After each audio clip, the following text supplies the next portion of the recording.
Boa noite, irmãos. Eu saúdo a todos com a graça e a paz de nosso Senhor e Salvador Jesus Cristo. A Ele a glória, a Ele a honra, a Ele o louvor, a Ele a adoração, a Ele as ações de graças, a Ele a veneração.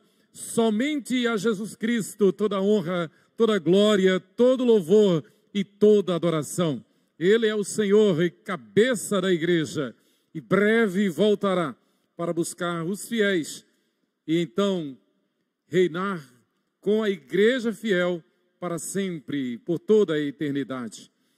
Eu saúdo então a todos com a graça e a paz do Senhor Jesus, aos que estão aqui no templo, a você que está em casa, juntos celebrando o nome do Senhor, ouvindo a palavra do Senhor e intercedendo junto ao Senhor em favor das nossas necessidades, orando uns pelos outros, intercedendo pelas nossas necessidades. Mas vamos abrir o texto sagrado em Neemias, capítulo 6, os versículos de 1 a 8. Neemias, capítulo 6, os versículos de 1 a 8. Neemias, capítulo 6, os versículos de 1 a 8. Vamos ler juntos aí em casa. E eu saúdo a todos que estão aqui em qualquer lugar alcançado por este canal da Igreja Presbiteriana 12 de agosto. Tendo ouvido Sambalá, Tobias, Gesem, o Arábio e o resto dos nossos inimigos, que eu tinha edificado o muro e que nele já não havia brecha nenhuma, ainda que até este tempo não tinha posto as portas nos portais, Sambalá e Gesem mandaram dizer-me: vem, encontremo-nos nas aldeias no vale de Ono. Porém, intentavam fazer-me mal. Enviei-lhe mensageiros a dizer: estou fazendo grande obra, de modo que não poderei descer. Por que cessaria a obra enquanto eu a deixasse e fosse ter convosco? 4 vezes me enviaram o mesmo pedido. Eu, porém, lhes dei sempre a mesma resposta. Então Sambalá me enviou pela 5ª vez o seu moço, o qual trazia na mão uma carta aberta, do teor seguinte: entre a gente se ouviu, e Gesem diz que tu e os judeus intentais revoltar-vos, por isso reedificas o muro, e, segundo se diz, queres ser o rei deles, e puseste profetas para falarem a teu respeito em Jerusalém, dizendo, este é rei em Judá. Ora, o rei ouvirá isso, segundo essas palavras. Vem, pois, agora e consultemos juntamente. Mandei dizer-lhe: de tudo que dizes, coisa nenhuma sucedeu. Tu, do teu coração, é que o inventas. Palavra do Senhor. Palavra do Senhor. Que o Senhor aplique essa palavra ao nosso coração, à nossa mente. Continuemos meditando e passeando no livro de Neemias. Que belo livro, que bela história, que homem que devemos imitar. Neemias. Já sabemos que o nome Neemias significa Deus é o meu deleite. Neemias exerceu o seu ministério no século V a.C., entre os anos 450 e 430 a.C. Eu quero, à luz deste texto, meditar sobre este tema: como enfrentar a sedução. Como enfrentar a sedução. Estudando esse texto, meditando neste texto, eu deparei-me com uma frase deixada pelo presidente John Kennedy. John Kennedy, em seu livro Perfis Corajosos, ele disse: uma nação que esqueceu a qualidade da coragem Uma nação que esqueceu a qualidade da coragem que no passado foi trazida à luz pública, não tem probabilidade de insistir nessa qualidade ou recompensá-la nos seus líderes escolhidos hoje. Que palavra do John Kennedy, então o presidente norte-americano. Ele disse que uma nação que se esqueceu da coragem dos seus antepassados não tem moral, não tem autoridade para eleger líderes hoje. Não tem como recompensar os seus líderes atuais. Neemias possuía as qualidades exaltadas por John Kennedy. Neemias não servia a seus próprios desejos. Neemias, e nós sabemos desde o primeiro capítulo, Neemias é movido pelo Espírito de Deus. Então Neemias tem um perfil de homem corajoso, de homem de Deus, de homem segundo o coração de Deus. E em decorrência da sua pública profissão de fé no Deus de Israel, Neemias levava consigo, levava na memória o testemunho dos seus antepassados.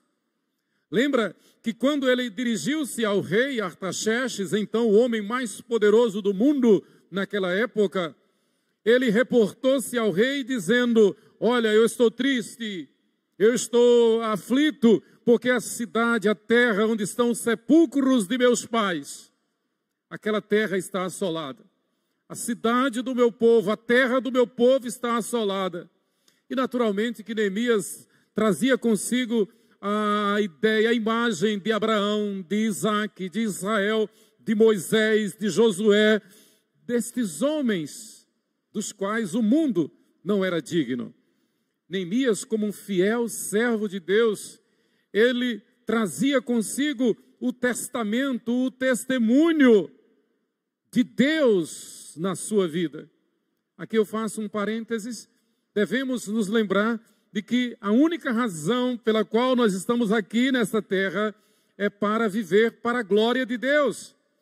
E viver para a glória de Deus implica em viver uma vida em novidade, uma vida de santidade, uma vida como nova criatura, uma vida de compromisso, assim como Davi, assim como Neemias, assim como Davi, que foi um homem segundo o coração de Deus, assim como Neemias, que foi um homem segundo o coração de Deus, que levava consigo, que honrava em sua vida a sua pública profissão de fé. Que perfil de homem de coragem que nós devemos imitar. Neemias, corajosamente, se concentrava em fazer o que acreditava que Deus queria que fizesse. É nesse sentido que o apóstolo Paulo diz: quer comamos, quer bebamos, ou façamos outra coisa qualquer, façamos tudo para a glória de Deus. É nesse sentido que Davi, em Salmo 139, diz que Deus nos criou, Deus nos formou, Deus nos entreteceu, nos plasmou no ventre da nossa mãe, nos trouxe à luz para o louvor da sua glória. E Paulo replica isto nos primeiros versículos da epístola, do primeiro capítulo da epístola aos Efésios. Neemias recusou-se a fingir possuir solicitude extraordinária pelo povo, elogiando seus preconceitos, ministrando às paixões do povo e agradando às opiniões flutuantes e transitórias do povo. É interessante, você está acompanhando, nós estamos estudando desde o primeiro capítulo, o primeiro versículo de Neemias, e é interessante que aquele povo que voltou do cativeiro, voltou dos 70 anos no exílio, aquele povo que viu em todo o tempo a mão de Deus ajudando, a mão de Deus guiando, aquele povo, o povo de Neemias. Pense bem, é aquele povo que teve logo no início do cativeiro representantes como Daniel, Misael, Ananias, Azarias. É aquele povo que recebeu a mensagem profética de Jeremias, advertindo do cativeiro, mostrando que aquele cativeiro fazia parte do plano de Deus. É o povo que estava sendo ministrado por homens como Ageu, como Malaquias, Zacarias, exortando-os a voltar à comunhão com Deus. No entanto, este povo estava se deixando levar pelo alheio. Esse povo estava se deixando levar pelas fake news, dos Sambalás, dos Tobias, dos Gessens, homens que estavam ali, homens que voltaram do cativeiro, mas que não queriam ver a glória de Deus. Na verdade, religiosos. É gente que é da igreja, mas não se santifica. É gente que é da igreja, mas não põe a mão na massa, não veste a camisa. É gente que é da igreja, mas não se consagra, não se quebranta, não se humilha diante de Deus, não tem a igreja, não tem a igreja como a noiva de Cristo. Não se santifica, não se vê como representante da igreja. Diferente de Neemias. Diferente de Neemias. Neemias exorta o povo a buscar a Deus, a se consagrar.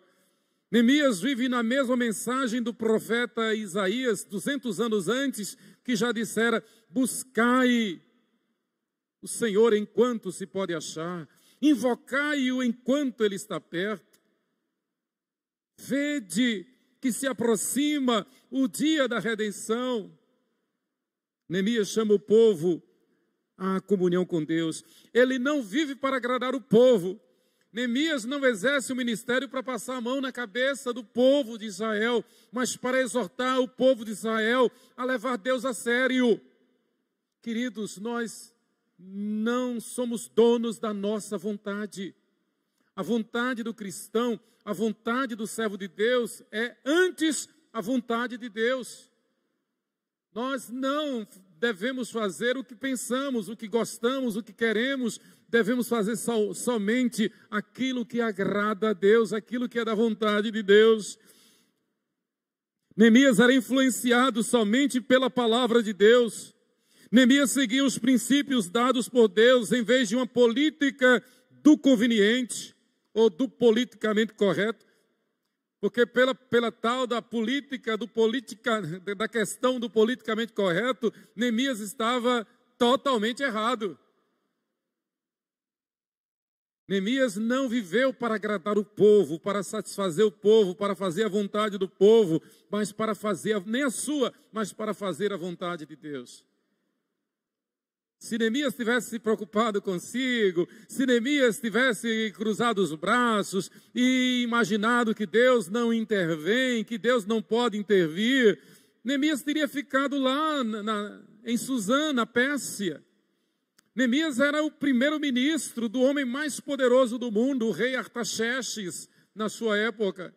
Neemias nasceu no exílio, ele nem conhecia Jerusalém. Ele estava lá, humanamente falando, no bem bom. Mas Neemias sentiu o toque do Espírito Santo, fazendo-o lembrar-se de que não foi ele quem escolheu a Deus, não foi ele quem escolheu ser um filho de Abraão, mas foi Deus quem o chamou. E eu pergunto a você, você tem consciência de que Deus te chamou? Você tem consciência de que é um eleito de Deus? Você tem consciência de que a nossa salvação não nos é dada para que nós administremos ao nosso bel prazer? Eu faço o que eu quero na igreja, eu assumo o cargo que eu quero, eu vou para a igreja, eu vou para o culto quando eu quero, eu sou mais obediente aos ditames do mundo do que aos ditames da palavra de Deus. Eu quero ser mais incisivo. A tua vida tem testemunhado em qualquer instância, em qualquer momento, que você é santo, que você é santa? Como tem sido o teu linguajar, como tem sido o teu pensar, como você tem investido o teu tempo? Você tem levado a sério o nosso sábado, que é o dia do Senhor, que é o domingo? Neemias levava Deus a sério. Acima de tudo, Neemias viveu para a glória de Deus, para fazer a vontade de Deus. Humanamente falando, não havia lógica no pleito, na embaixada de Neemias. Você lembra que lá no início, no primeiro capítulo de Neemias, quando ele se dirigiu a Artaxerxes, a gente lembra do que está em Esdras, capítulo 4, versículo 21, o mesmo rei Artaxerxes, e tem o ditado que diz: palavra de rei não volta atrás, e não volta mesmo, principalmente naquele contexto. Havia um decreto do rei Artaxerxes dizendo que era proibido reconstruir a cidade de Jerusalém. Eles fizeram um decreto proibindo reconstruir a cidade, mas Neemias orou. 4 meses Neemias orou, Neemias jejuou, e ele foi ao rei e o coração do rei foi mudado. A Bíblia diz em Provérbios 21, versículo 1, que o coração do rei está nas mãos de Deus. E Deus, segundo o seu querer, inclina o coração do rei para a direita ou para a esquerda. Antes de tudo, Neemias confiou em Deus. Eu quero fazer outro parênteses. A despeito das circunstâncias destes dias, a despeito do que estamos vendo no Brasil e no mundo, nós não temos nenhuma razão para desanimar. A despeito de sabermos que independente das questões humanas, terráqueas, terrenais, o Senhor Jesus voltará. A despeito de sabermos que Jesus virá buscar a igreja fiel, e cuidado, para que você não se engane por si mesmo, simplesmente replicando uma verdade, um chavão, uma verdade bíblica como se fosse um chavão. Jesus vai voltar, Jesus vai voltar, Jesus está voltando, vai resolver tudo. A questão é, você está preparado? Você está preparado? A Bíblia diz: prepara-te para te encontrares com Deus. Sim, mas o parênteses que eu quero falar é o seguinte: a despeito de sabermos que Jesus está voltando, isto não significa, isto não justifica que nós cruzemos os braços. Ou então, simplesmente baixemos a cabeça para o inimigo. Pior, sejamos cúmplices com as obras das trevas destes que se levantam contra a igreja, contra a família.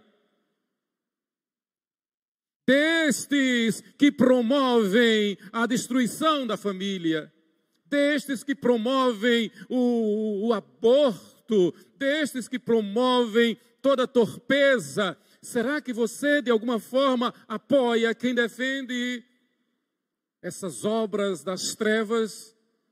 A Bíblia diz que não devemos ser cúmplices com as obras das trevas.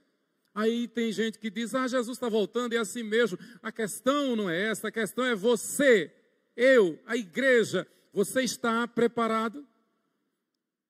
Você está honrando o perfil de homens como Neemias, homens como Josué, homens como Abraão, Isaac, Israel, os fiéis apóstolos? Neemias era influenciado pela palavra de Deus. Neemias, aqui no capítulo 6, ele nos mostra o retrato ou o diagnóstico de como sofrem os fiéis servos de Deus. Este capítulo 6 de Neemias é exatamente o diagnóstico de como sofrem os fiéis servos de Deus. Pastor Apolinário, imaginemos o sofrimento de Neemias. Ele dizia uma coisa e os líderes, as autoridades políticas daquela época e grande parte do povo se insurgia contra ele, a ponto de acusá-lo de estar tramando contra o rei, a ponto de acusá-lo de estar tentando usurpar o trono de Artaxerxes e querer ser rei em Jerusalém. A despeito de Neemias estar mostrando qual a sua missão. Simplesmente Neemias queria restaurar os muros, reconstruir a cidade de Jerusalém, fazer a obra de Deus somente. Então nós vemos nesse capítulo 6, o que nós vemos é o humanismo contra o puro cristianismo, a impiedade contra a fé, as seduções mundanas contra o temor a Deus, a pressão do medo contra a obediência a Deus. São as incursões de Sanbalá, Tobias e Gesem, são as investidas, as ameaças, os fake news de Sanbalá, Tobias e Gesem. Eles mentem o tempo todo. E o pior, eles mentem e tentam fazer com que Neemias pense que é Neemias quem está mentindo. eles se insurgem, se rebelam e jogam essa pecha contra Neemias. Eles fazem a insurreição, eles fazem a confusão e acusam Neemias de estar tramando contra o rei. E nós sabemos que Neemias tinha cartas brancas do rei. Neemias tinha toda a autoridade. Quando o rei Artaxerxes enviou da Pérsia Neemias para Jerusalém, o enviou com companhias do exército. Exatamente. Neemias está investido da autoridade de Deus e da autoridade do homem. Mas os Sambalás, os Tobias, os Gessens e boa parte do povo se levanta contra Neemias. Ameaçam de morte, armam ciladas para Neemias. Nós vemos isso neste capítulo 6. É a pressão do medo contra a obediência a Deus. Eles lançam medo contra Neemias, como se Neemias fosse um Zé qualquer. O fiel servo de Deus não teme, não tem medo. O fiel servo de Deus teme somente a Deus, com temor e tremor. O fiel servo de Deus não tem medo das investidas do mundo, nem do maligno. O fiel servo de Deus, não para a sua glória, não por vanglória. O fiel servo de Deus, por estar totalmente submisso a Deus e sujeito à vontade soberana de Deus. É assim que o fiel servo de Deus diz: tudo posso naquele que me fortalece. Nunca é no contexto de vanglória, nunca é no sentido de autoafirmação. Pelo contrário, quando o apóstolo Paulo disse isto, ele sabia que o que lhe restava, que o que vinha ao seu encontro era justamente a morte. Mas diante da morte, diante do martírio, diante do sacrifício, o fiel servo de Deus diz: tudo posso naquele que me fortalece. Nós não sabemos quando Jesus voltará, mas sabemos pela Bíblia que Ele quer encontrar-nos trabalhando. Ele quer encontrar-nos exercitando a fé. Esse capítulo 6 é a pressa ou precipitação contra a paciência e submissão a Deus. Quantas vezes somos tentados a trabalhar na base da precipitação? Quantas vezes somos tentados a trabalhar na base da pressa? Quantas vezes somos tentados a agir mediante o nosso temperamento? E eu tenho dito e repito isso aqui: o nosso temperamento tem que ser controlado pelo Espírito Santo. Não tem temperamento bom, temperamento humano bom não tem. Seja fleumático, melancólico, colérico, sanguíneo, nenhum presta, porque é animal, é carnal, é diabólico. O temperamento que presta é aquele que é controlado pelo Espírito Santo. E para ser controlado pelo Espírito Santo é preciso ter vida piedosa com testemunho, com submissão, com quebrantamento. Nós devemos ver-nos a nós como passivos da disciplina de Deus. Passivos da disciplina de Deus. E diante de Deus só nos resta uma opção: ter um coração contrito e quebrantado, humilhar-nos sob a poderosa mão de Deus. Neemias viveu isso. Este capítulo 6, nós vemos as palavras de homens contra a palavra de Deus. Interessante, Neemias está com a autoridade de Deus, a autoridade do rei Artaxerxes, a autoridade da palavra de Deus, a história de Israel, a história da terra onde estão os sepulcros de seus pais, Abraão, Isaque e Israel.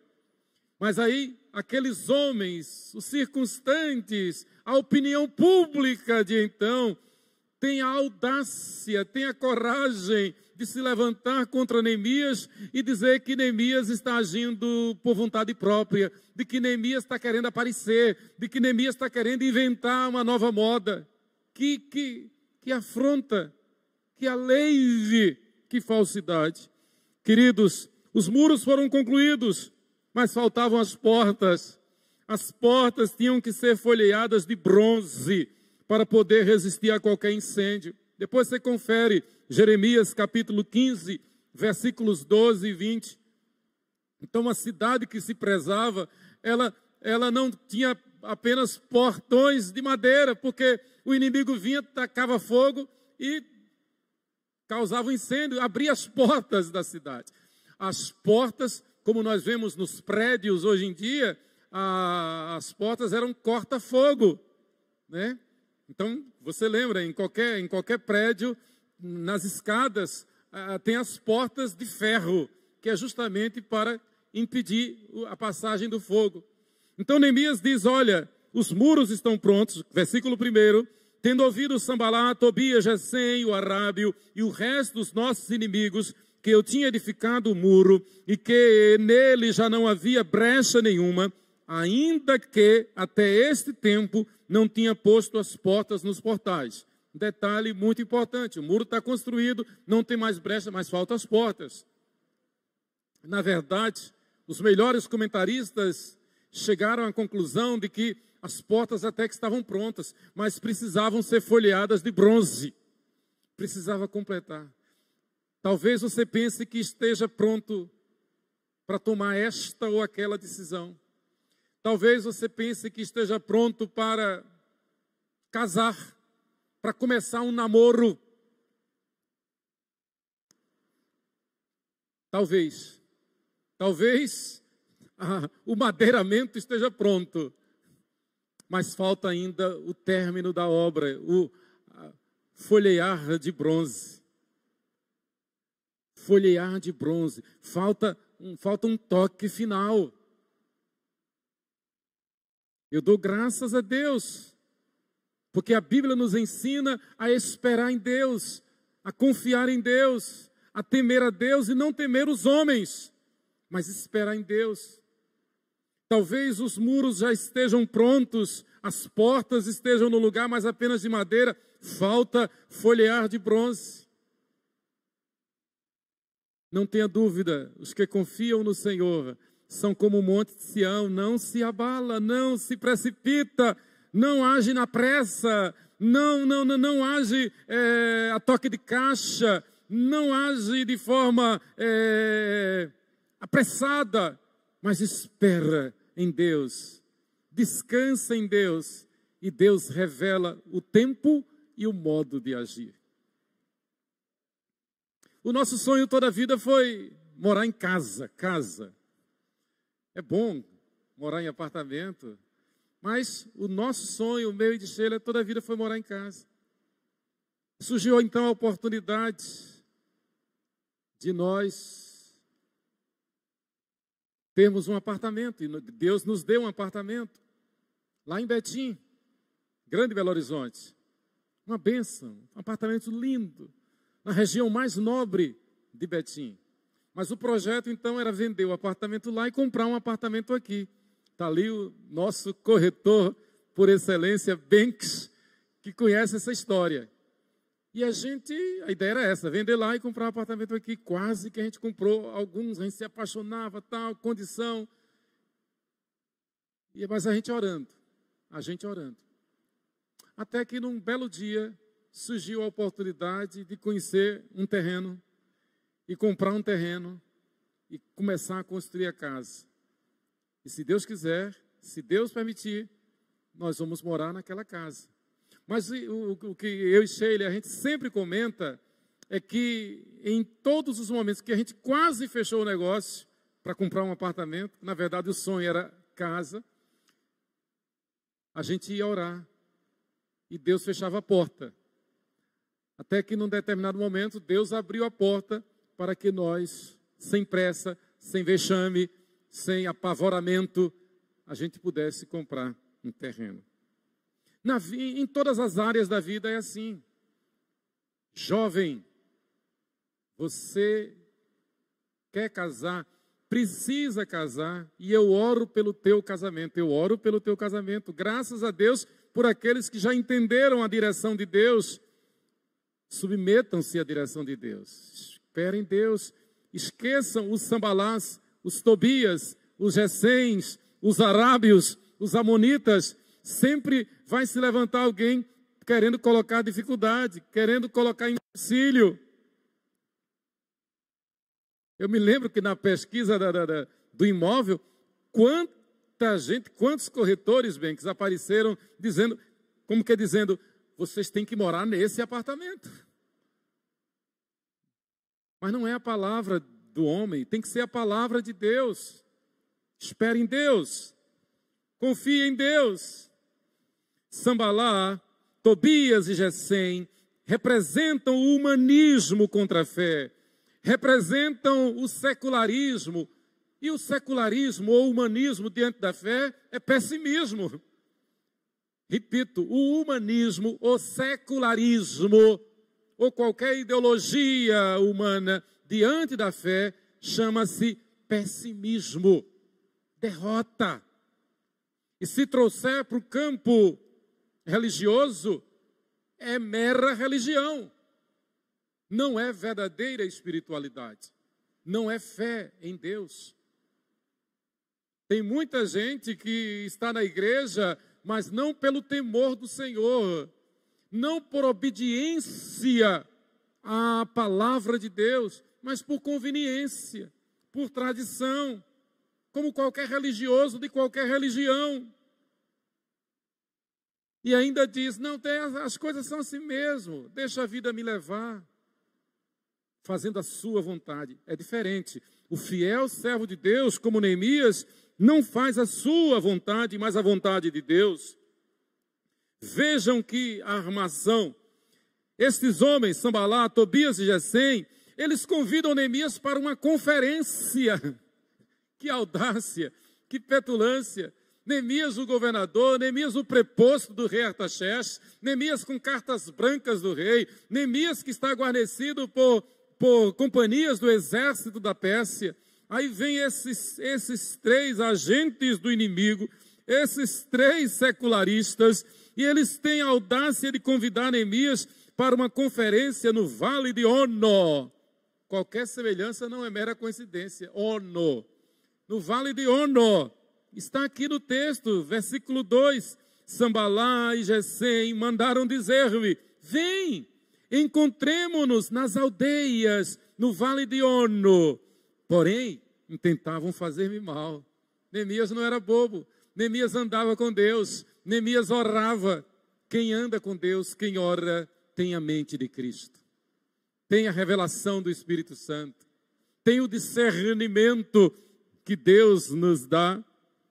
Olha, Ono ficava no caminho da Filístia. Naquela época estava dominado pelos filisteus. Foi uma região que fora dada à tribo de Benjamim, mas no exílio, Benjamim perdeu. Então os filisteus tomaram conta. Então era literalmente o terreno do inimigo. Era literalmente o terreno do inimigo. Era ir para as garras do inimigo. E eles, ao invés, por exemplo, ao invés de eles virem a Neemias para uma reunião ali em Jerusalém, não, eles convidam Neemias. Cuidado com o canto da sereia. Cuidado com as seduções do mundo. Cuidado com aquilo que parece que é, mas não é. Cuidado com aquele que parece que é amigo, mas não é. Cuidado com o que você pensa, com o que você fala, com o que você acha, e ainda tentando se justificar, imaginando estar agradando a Deus. Aquele que agrada a Deus é aquele que nega-se a si mesmo, toma a sua cruz e segue ao Senhor. Antes importa obedecer a Deus do que aos homens. A nossa vida está nas mãos de Deus. A nós nos cabe honrar a Deus somente. Seja Deus verdadeiro e mentiroso todo homem. Incrível como nós vemos o povo em geral, a humanidade em geral, bater continência para qualquer ordem do homem, qualquer decreto do homem. Mas não faz o mesmo diante de Deus. Você, claro, Deus diz, santifique-se, leve-me a sério, seja fiel, consagre o meu dia, consagre o teu tempo, os teus talentos, consagre-me os teus dízimos, as tuas ofertas. Eu queria saber se todo mundo que está usando máscara tem sido fiel nos dízimos e nas ofertas. Eu queria saber se todo mundo que está querendo tomar vacina não entro no mérito da questão. O que eu queria saber é se todo mundo que está tão preocupado em proteger a sua saúde e tomar vacina, eu queria saber se é fiel na entrega dos dízimos e das ofertas, na consagração dos dons e talentos na casa do Senhor. Claro que muita gente é, mas eu queria saber de todo mundo. Porque o que eu acho incrível é como a humanidade baixa a cabeça diante de qualquer ordem, mas insiste em desobedecer a palavra de Deus. Israel foi para o exílio exatamente por causa da desobediência. Israel passou 70 anos lá no cativeiro babilônico por não obedecer a palavra de Deus. Nós estamos aqui para obedecer a Deus, obedecer a palavra de Deus. Quando nós oramos, devemos orar com fé, não duvidando, não ficando perplexos quando Deus age, quando Deus faz um milagre. Não, Deus é Deus de maravilhas, Deus de milagres. Neemias, um homem de oração, ele logo fora advertido pelo Espírito Santo de que aqueles três intentavam fazer-lhe mal. Neemias 6, versículo 2. Quando ele recebe o convite para ir lá no Vale de Ono, Neemias automaticamente conclui: porém eles intentavam fazer-me mal. Quando se tem vida de oração, quando se tem intimidade com Deus, quando se tem comunhão com Deus, se tem a autoridade do Espírito Santo para ter discernimento. Isto aqui é bom, isto aqui não é bom, isto aqui eu devo fazer, isto aqui eu não devo fazer. Que coisa boa cuidar da saúde, amém. Que a vacina venha, que a vacina seja uma bênção, que todos possam tomar a vacina, que a vacina imunize, mas o problema é que tem aborto, tem outras doenças, vão surgir outras doenças. Tem tanta miséria, tem tanta injustiça. Eu gostaria de ver todo mundo usando máscara, lutando contra o aborto. Eu vou usar uma máscara contra o aborto. Eu gostaria de ver todo mundo usando máscara, mas defendendo a liberdade nos países comunistas. Que haja liberdade de expressão, que haja liberdade de ir e de vir. Eu gostaria de ver todo mundo que usa máscara lutando pela liberdade de irmãos nossos que estão em campos de concentração, que estão sendo martirizados por causa da sua fé em Cristo. Deus nos chamou ao combate. Deus nos chamou para respondermos a todos qual a razão da esperança que há em nós, qual a razão da nossa fé, qual a razão pela qual o Senhor derrama amor em nosso coração. Não é para fazer a nossa vontade, mas é para fazer a vontade de Deus. Somos movidos pela fé, pela esperança, pelo amor. O que fez Neemias deixar toda a pompa, deixar toda a glória, deixar todo o luxo, deixar toda a riqueza lá na capital da Pérsia e vir sofrer ali em Jerusalém, aterrada, destruída, assolada, foi exatamente a fé no Deus de Abraão, a esperança nas promessas do Deus de Abraão e o amor do Deus de Abraão em prometer salvar todo aquele que nele crê. Embora 500 anos antes, 450 anos antes de Cristo, Neemias com certeza viveu, porque movido pelo Espírito Santo, viveu na mesma dimensão de João capítulo 3, versículo 16. Porque Deus amou o mundo de tal maneira que deu o seu Filho unigênito, para que todo aquele que nele crê não pereça, mas tenha vida eterna. Neemias viveu como um verdadeiro soldado de Cristo, para testemunhar diante de um mundo incrédulo, de um mundo ímpio, de um mundo que jaz no maligno, que a única esperança está em Cristo Jesus, nosso Senhor. A reconstrução dos muros de Jerusalém simbolizam o estabelecimento da igreja aqui na terra desde o Pentecostes. O império de Cristo na igreja, o reino de Cristo na igreja. E Efésios 3, versículo 10 diz: para que pela igreja a multiforme sabedoria de Deus seja conhecida agora nos principados e potestades nos lugares celestiais. Você é a igreja, nós somos igreja. Mostremos ao mundo que a nossa vida está alicerçada na fé, na esperança e no amor de nosso Deus. E imitemos o perfil de homens como Neemias, como Josué, como Moisés, homens como José, como Israel, como Isaac, como Abraão. Que Deus nos abençoe. Amém.